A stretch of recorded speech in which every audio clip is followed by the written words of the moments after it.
of a man who has self-evidently demonstrated that he is a vital threat to liberty, to self-government, and to the rule of law. Our country is divided, we all know that.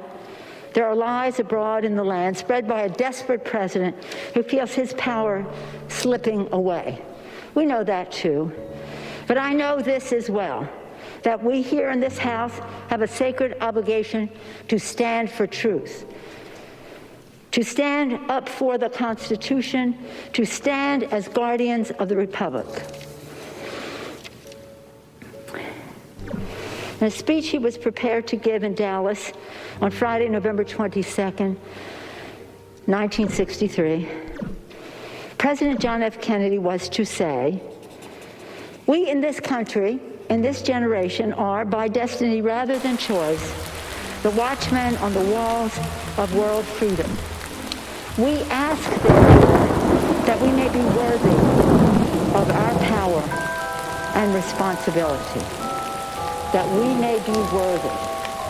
President Kennedy was assassinated before he could deliver those words to the nation, but they resonate more even now, in our time, in this place.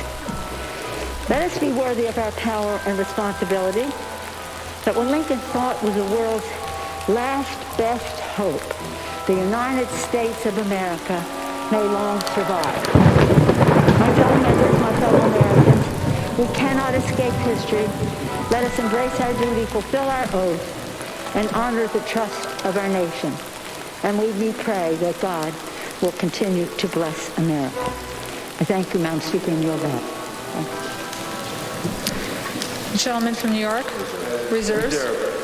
The gentleman from Ohio is recognized. Madam Speaker, I yield myself such time as I may consume. The gentleman is recognized. Thank you, Madam Speaker. 19 minutes. 19 minutes. 4 years ago on Inauguration Day, January 20th, 2017, 19 minutes into President Trump's administration, at 12:19 p.m., the Washington Post headline was, "Campaign to impeach." It's about the election. 6 years. Two guys. The gentleman from New York is recognized. Madam Speaker, I yield myself 3 minutes. Gentleman from New York is recognized for 3 minutes. Madam Speaker, we all saw it coming. Months in advance, President Trump was baselessly and deliberately whipping his supporters into a frenzy. Weeks before the riot, he used his bully pulpit to spread lies about the election. He told his supporters that the results were fraudulent. He implored them again and again to help him stay in power. And he convinced them that accepting the outcome of the election posed an existential threat to their families and their freedoms. We have a duty to observe, Madam Speaker, that racism played a direct role in this incitement. The president's violent rhetoric is always at its most fevered pitch when he is talking about the civil rights and civic aspirations of Black Americans and other minority communities. On January 6th, at a rally that was large, angry, and widely reported to be armed, the president's lies and violent rhetoric reached their crescendo. At that rally, the president took the stage. After reiterating the falsehood that we won this election, and we won it by a landslide, he told the crowd that if you don't fight like hell, you're not going to have a country anymore. And then he urged the mob to walk down Pennsylvania Avenue to prevent the Congress from confirming the election of an illegitimate president. On that day, President Trump unleashed the force of a mob on this, the People's House.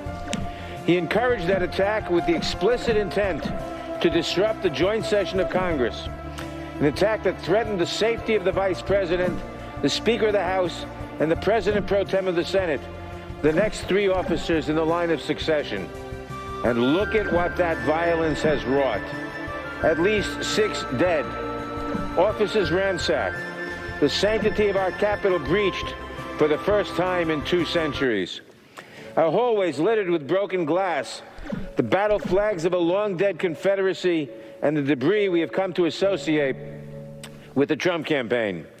Mr. Speaker, Madam Speaker, I have faith in the resiliency of our government. We will bring the rioters to justice. Their accomplices in this House will be held responsible. But today, we must focus on the gravest threat first. President Trump, who incited this riot and who remains a grave danger to the nation. As we warned the Senate when we tried him for his first impeachment, President Trump has made clear in word and deed that he will persist in such conduct if he is not removed from power. He poses a continuing threat to our nation, to the integrity of our elections, and to our democratic order. He must not remain in power one moment longer. Not one moment longer. The danger is too great. We must impeach. I reserve the balance of my time. The gentleman reserves the balance of his time. The gentleman from Ohio is recognized. Thank you, Madam Speaker. I would yield 2 minutes to the gentleman from California, Mr. McClellan. The gentleman from California is recognized for 2 minutes. The gentleman from California is recognized for 2 minutes. We'll go 4 minutes. Excuse me. I didn't realize. The gentleman from Ohio, in control of the time on that side of the aisle, wishes to yield 4 minutes to the gentleman from California. Correct? Yes. The gentleman from California is recognized for 4 minutes. Thank you, Madam Speaker. You know, I didn't like the president's speech on January 6th either. I thought he was wrong to assert that the vice president in Congress can pick and choose which electoral votes to count. He was wrong to set such a confrontational tone in a politically tense situation. But what did he actually say? His exact words were, quote, "I know that everyone here will soon be marching over to the Capitol building to peacefully and patriotically make your voices heard," unquote. That's impeachable? That's called freedom of speech. Now, he also threatened to oppose candidates in future elections. And by the way, that was directed at Republicans like me who'd resolved to uphold the constitutional process and protect the Electoral College. Well, so what? That's called politics. If we impeached every politician who gave a fiery speech to a crowd of partisans, this Capitol would be deserted. That's what the president did. That is all he did.